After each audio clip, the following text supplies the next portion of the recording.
You walk into your kitchen tonight, you open the cabinet under the sink, and you count what is sitting there. A bottle of blue dish soap, a degreaser, a glass cleaner, a scrub spray, maybe a bleach gel for the sink, $57 worth of plastic bottles on average in the American household this year, and 90% of what is inside every single one of them is plain tap water, dyed, perfumed, sold back to you at 400% markup. Now picture an Amish farmhouse outside Millersburg, Ohio. One jar, one spoon, one yellow block on a shelf above the basin, the same kind of yellow jar you are looking at right now on your screen. That is the entire dishwashing operation for a family of 9 for 6 months for $1.40. My name is Eli.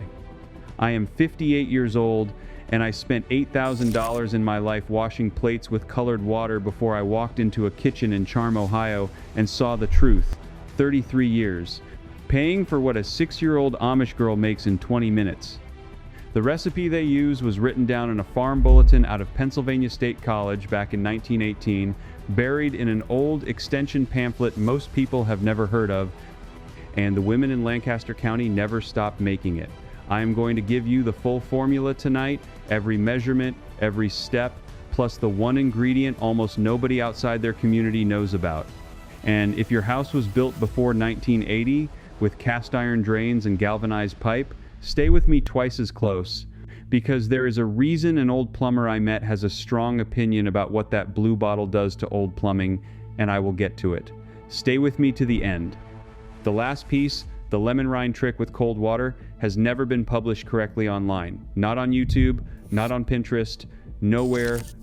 I found it on page 19 of a manuscript from 1934, sitting untouched in a college library in Indiana for 90 years, and I will show you exactly how it works.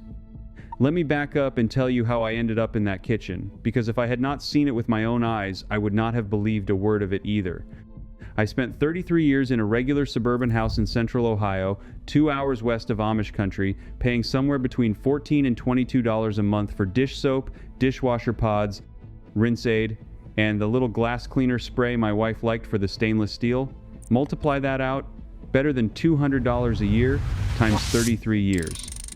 Almost $8,000 in my lifetime, washing plates. $8,000 on colored water in plastic bottles. And I never once stopped to ask whether the bottle was necessary, because the commercial told me grease was the enemy, and the commercial told me only the blue bottle could beat the grease, and I believed the commercial the way my father believed the evening news. It never occurred to me that there was a question to ask.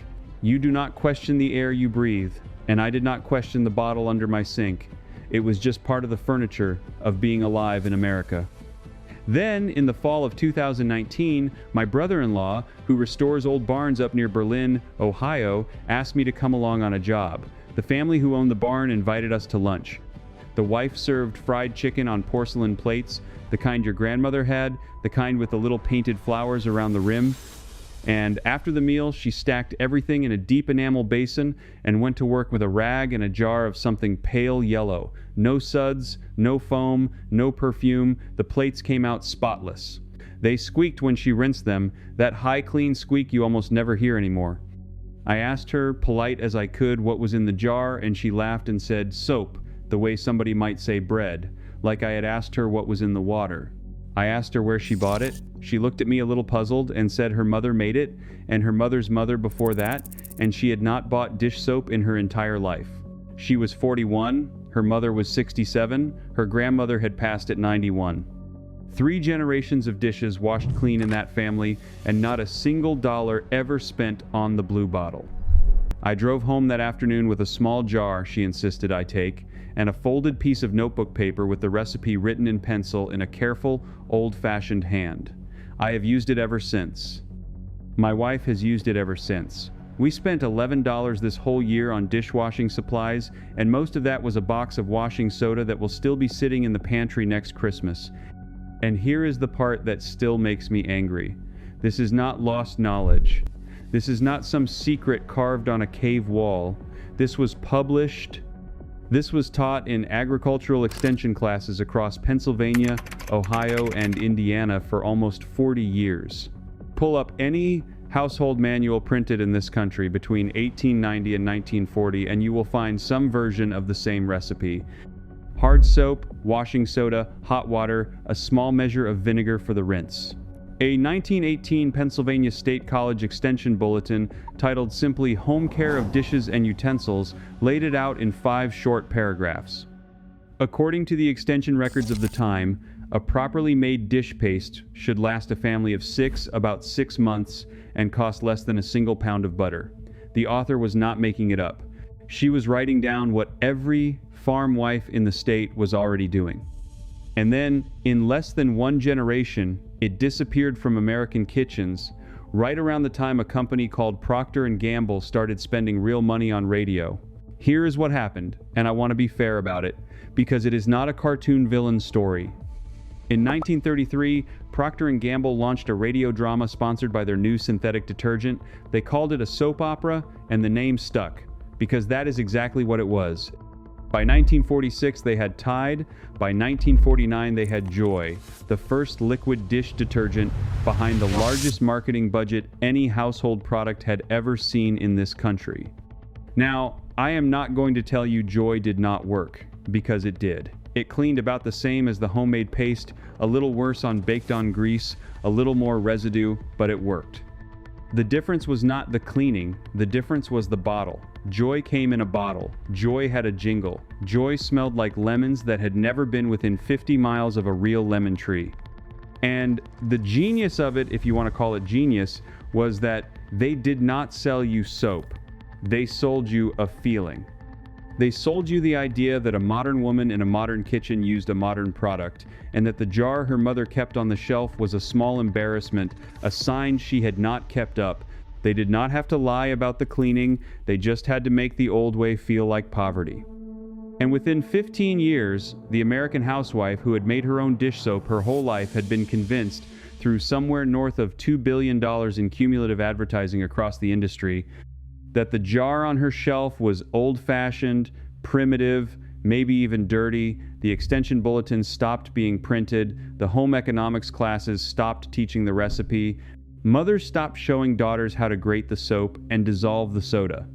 By the early 1970s, an entire body of practical knowledge that had been handed down for a century had been quietly buried under a layer of dyed water and plastic in barely 2 generations. Everywhere except the Amish settlements.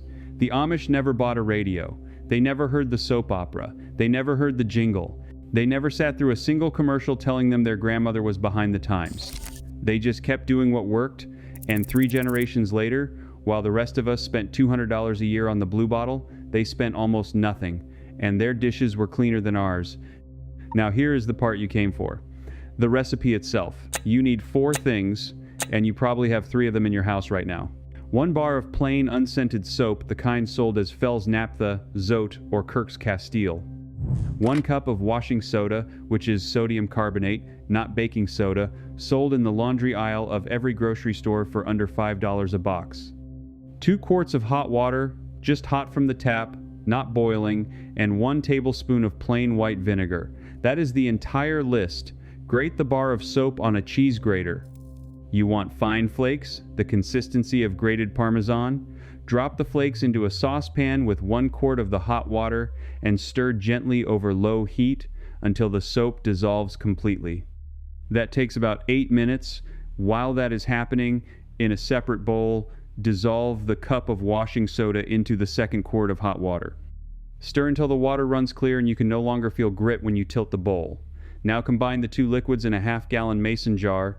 Add the tablespoon of vinegar, cap the jar, and shake it for 10 seconds. Set it on the counter and walk away. In about 4 hours, it will have thickened into a soft yellow paste, the consistency of warmed honey. That paste is your dish soap for the next 6 months. But before you run to the kitchen and start grating, I need you to understand why this works. Because if you do not understand it, you will get frustrated the first week and quit, and you will end up back in the soap aisle paying $8 for a bottle of perfumed water. Here is what is happening inside that jar. The bar soap, made from rendered fat and lye, is a long-chain fatty acid molecule. One end of that molecule grabs water, the other end grabs grease. When you wash a greasy plate, the grease-grabbing end buries itself in the grease, the water-grabbing end faces out into the rinse water, and the whole thing lifts the grease off the plate and carries it down the drain. That is how soap has worked for 4,000 years, since the Babylonians wrote the first soap recipe on a clay tablet. Nothing about that has changed, and nothing about it can be improved by a jingle. The washing soda does something different, and this is the part most people miss. Washing soda is alkaline with a pH around 11, and what it does is soften the water. American tap water, especially in the Midwest and the Plains, is loaded with calcium and magnesium. Those minerals are the enemy of soap. They are what cause soap to leave a film on your glasses, a chalky residue on your plates, and that slimy feeling on your hands when you think the soap will not rinse off. That slime is not leftover soap. It is soap that has bonded with the minerals in your water and turned into something useless. The washing soda gets there first. It binds up the calcium and the magnesium and locks them away before they can ruin the soap, so the soap molecule is left free to do its actual job. That is why the two ingredients together work so much better than either one alone, and it is why your grandmother kept both a bar of soap and a box of soda in her pantry. The tablespoon of vinegar at the very end neutralizes any excess alkalinity and keeps the paste from going hard and brittle on the shelf, and it keeps it smelling clean instead of sharp. One more thing about that vinegar, and it is a safety point, so hear me clearly. Vinegar is the only acid that goes anywhere near this recipe, and it goes in at the very end in a small amount. Never, ever mix this paste, or washing soda, or any homemade cleaner with chlorine bleach. Soap and washing soda and bleach together can release chlorine gas, and that is genuinely dangerous, the kind of thing that sends people to the emergency room. Keep the bleach out of it entirely. This paste does not need it and never did. The Amish have cleaned their kitchens for 300 years without a drop of bleach, and so can you. Now, about the foam, use 1 teaspoon of the paste per sink full of dishes. Not a tablespoon, not a squirt, a teaspoon. The paste is concentrated, the way real dish soap should be, and if you use too much, you will spend 10 minutes rinsing. This is where most people who try a homemade recipe give up, because they have been trained their whole adult life to associate cleaning with foam. Foam means clean. Foam means working. Foam means money well spent. That is a lie. Foam is a marketing decision. The detergent companies add foaming agents, usually sodium lauryl sulfate or its cousin sodium lauryl sulfate, specifically because their own customer studies, starting in the late 1950s, showed that American women refused to believe a product was cleaning unless they could see suds. Suds do not clean. Soap cleans, and the Amish paste does not produce much foam because it does not need to. The dishes come out cleaner than they ever did with the blue bottle, and they squeak when you rinse them, which is the actual signal that the grease is gone. The first week feels strange. The second week feels normal. By the third week, you will not understand why you ever paid for the bottle. 1 jar of this paste lasts a family of 4, somewhere between 5 and 7 months, and the ingredient cost works out to about $1.40 a jar, $1.40, for 6 months of dishes. Now compare that to what is sitting under your sink. The math is not even close, and the math is not even the reason this matters most. Now, if you already own a house, and you are sitting there thinking this only applies to people who built their homestead from scratch, stay with me, because this next part is specifically for you. You do not need a special kitchen, you do not need a farm, you do not need to render your own lard, or buy a 5-gallon bucket from a Tractor Supply store.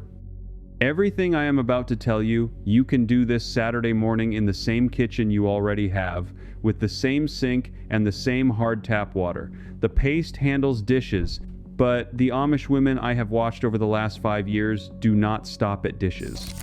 They use the same base mixture for the inside of the oven, the stovetop grease around the burners, the bathroom sink, the tile grout, the kitchen floor, and the windows. The base is always the same. Soap, washing soda, hot water. What changes is the ratio and what you add at the end. For the oven, you use the paste at full strength and let it sit 20 minutes before you scrub, and the alkaline washing soda lifts baked-on carbon the same way the harsh chemical oven cleaners do, except without the fumes that make you dizzy, and without gloves up to your elbows, and without that warning on the can telling you to ventilate the room. Spread it on, walk away, come back in 20 minutes, and the black carbon wipes off in sheets. For the stovetop, the same paste cuts the cooked-on grease ring around each burner that you have been attacking with a separate specialty spray for years. For the bathroom, you thin the paste with 2 cups of water and a 1/4 cup of vinegar, pour it into a spray bottle, and use it on the sink, the tub, the tile, and the toilet, every hard surface in the room, with 1 bottle instead of the 4 different ones the store sells you for that one small room. For windows, you take 2 teaspoons of the paste, dissolve it in a quart of water with a 1/4 cup of vinegar, and you have a glass cleaner that beats anything in a blue spray bottle. The streaks disappear, the film disappears, the chemical smell disappears. 1 base recipe, a whole house, and you mixed it yourself in your own kitchen for pennies. And here is the part I want you to hold on to if you live in an older home. There is an old belief in these communities, and among some of the tradesmen who work around them, that the gentler pH-balanced paste is easier on old plumbing than the modern synthetic detergents. I want to be straight with you, because I am not a plumber and I am not going to promise you something I cannot prove. I cannot tell you for certain that switching your dish soap will save your pipes. What I can tell you is what a retired master plumber in Sugar Creek, Ohio told me over coffee. He said in 43 years of work, he was called into more than 200 kitchens where old drain lines had corroded through from the inside, and the vast majority were homes where harsh commercial cleaners had been poured down them for decades. He also told me he could not recall ever pulling rotted drain pipe out of an Amish farmhouse. Now, that is one man's experience, not a laboratory study, and there are a dozen reasons old pipes fail, but it stuck with me. The paste is pH balanced. The vinegar at the end pulls the alkalinity back down to a level that is gentle on any plumbing made in the last 120 years. If your house was built before 1980, that gentleness certainly does not hurt, and it might do real good. At a minimum, you are not pouring anything aggressive down a pipe that has already been in the ground for 50 years. I want to take you back to that kitchen near Charm, because there was something the wife did at the end of that lunch that I did not understand at the time, and it took me almost 3 years to figure out. After she finished the dishes, she walked to a small wooden bowl on the windowsill, picked up 2 thin strips of dried lemon rind, and dropped them into the sink full of clean, rinse water she had drawn from the cold tap. Not hot, cold. I noticed that even then, that she used cold water for the final rinse, which is the opposite of what every one of us was taught. She swirled the water with her hand, let it sit 30 seconds, then dipped each plate into the cold rinse one at a time before stacking them in the rack. I thought it was for the smell. It is not. The cold lemon rind rinse is the secret. It is the part the internet does not have. It is the reason Amish dishes come out clearer than glass, with no spotting, no streaking, no cloudy film, no matter how hard the well water is in their county. Here is the chemistry. Hot wash water, no matter how clean, leaves a thin layer of mineral residue on the surface of every plate and glass as it dries. That residue is what causes the cloudy film you see on glasses out of a dishwasher, the film you have spent years assuming meant your glasses were just old. The film is not dirt, it is not age. It is calcium carbonate from your water supply, deposited fresh every single wash. Lemon peel contains a compound called D-limonene, concentrated in the white pith and the oil glands of the rind, and D-limonene is one of the better natural mineral binders in the plant world. When you steep 2 dried strips of rind in cold water for 30 seconds, the D-limonene leaches into the water and grabs the free calcium on the surface of your dishes. The reason it has to be cold water is that the oils release slowly and evenly in cold and flash off too fast in hot. You are not just rinsing, you are pulling minerals off the porcelain at a level you cannot see. That is why the dishes squeak, that is why they shine, and that is why the Amish do not own a single bottle of Rinse Aid and never have. The trick was written down exactly once that I have ever found in a household field study from 1934, conducted by a researcher named Hannah Hostetler out of a college in northern Indiana. Hostetler interviewed 73 old-order Amish women across Indiana, Ohio, and Pennsylvania about their household practices, and the study sat in a historical library for almost 90 years. I read a transcribed copy in the fall of 2022. On page 19, in the section titled Final Rinse Practices, she wrote one sentence that I have never seen quoted in any cleaning article anywhere. She wrote that of the 73 households surveyed, 69 reported using dried citrus peel in the final rinse, and the reason they gave most often, in their own words, was that it makes the glass speak. It makes the glass speak. That is what they call the squeak. Now here is how you do it in your own kitchen this weekend. The next time you use a lemon for cooking or for tea or for anything, do not throw the peel away. Cut the rind into thin strips, lay them on a paper towel on the counter, and let them dry for 3 days until they turn from bright yellow to a pale dusty yellow and go stiff.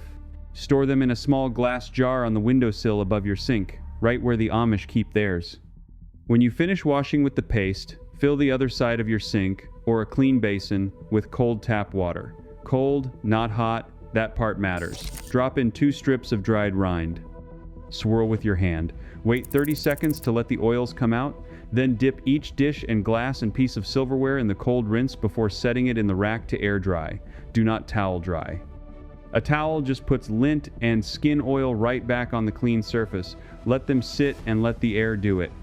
The water sheets off instead of beading up because the minerals that used to make it bead are gone, and by the time the dishes are dry, they will be clearer than anything that ever came out of your dishwasher, clearer than the day you bought them. 1 dried lemon rind will rinse roughly 40 sink loads before it loses its potency.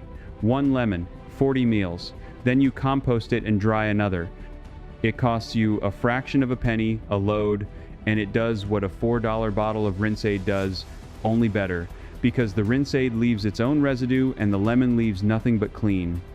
This is the piece that completes the recipe, the piece the videos and the pins and the homestead blogs all miss, because they are working from secondhand information and nobody ever drove out to that library and pulled the manuscript off the shelf to read what the women actually said.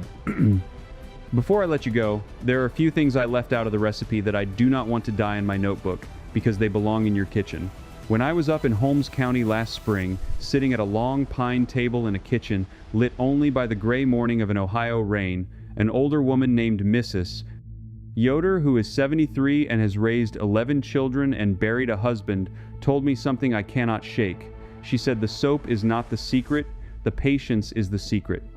She told me her mother used to make soap twice a year, once in April after the maple sap stopped running, and once in October after the apple pressing, and the whole community would gather, the children carrying buckets of wood ash to a leaching barrel, the women rendering the fat saved from every butchering since the last batch. 3 full days of work. And at the end, every household had enough soap for half a year. 3 days of work, 6 months of clean. Then she said the line, "I keep turning over." She said the English women who came to buy her eggs were always complaining about being busy, and her mother used to say they are busy because they have made themselves servants to 100 small bottles, and every bottle wants something from them, every bottle wants something from you, it wants your money, it wants your shelf space, it wants your attention when you walk down the aisle, and the jar on your counter, the simple glass jar with the citrus rind and the washing soda, wants nothing. It just sits there and does its work when you ask. That is the difference between a tool and a product. A tool serves you, a product makes you serve it, and there is real history under all of this, because the washing soda at the center of the recipe is one of the oldest cleaners on earth. Sodium carbonate has been used for cleaning since at least 3,500 years before Christ. The Egyptians mined it from dry lake beds west of the Nile and called it natron, which is where the word natrium comes from, which is why sodium carries the symbol Na on the periodic table. They used it to launder linen and scrub the floors of temples, and it worked, because the chemistry of grease has not changed and the chemistry of alkaline salts has not changed, and no advertising campaign on earth can make a molecule behave differently than it has since the beginning of time. In 1791, a French chemist named Nicolas Leblanc worked out how to make it cheaply from common salt, and within a generation it was the backbone of every household cleaning recipe from London to Boston. Your great-great-grandmother almost certainly had a box of it in her pantry. She might have called it Sal Soda, or Soda Crystals, or just soda. And one last practical tip, because some of you live where the water is very hard, which is most of the Midwest and Texas and the Southwest. If you see a faint haze on your glassware the first week, do not panic and do not quit. Just add an extra half teaspoon of washing soda to the jar. The sodium carbonate binds the extra calcium and pulls it out of the equation, and the haze disappears. That is the kind of small adjustment any grandmother would have made without thinking, because she understood her water and her soap and the relationship between them. We lost that intuition, but it comes back faster than you would believe. So let me leave you with this. You are not buying dish soap because dish soap is necessary. You are buying it because somebody decided your grandmother's recipe was beneath you, and they spent 80 years and tens of billions of dollars convincing you to forget it. That recipe still exists. It still works. It works better than what you are using now. It costs almost nothing. And the only thing between you and a cabinet that holds one jar instead of 7 bottles is the next 20 minutes of your Saturday morning. If you are the kind of person who believes that simple, real knowledge has been quietly pushed aside to protect somebody else's profit, you already know what to do next. The Amish were never hiding this. We just stopped listening because the radio was louder than the neighbor and the television was louder than the grandmother. Tonight, in your kitchen, you can turn the volume back down.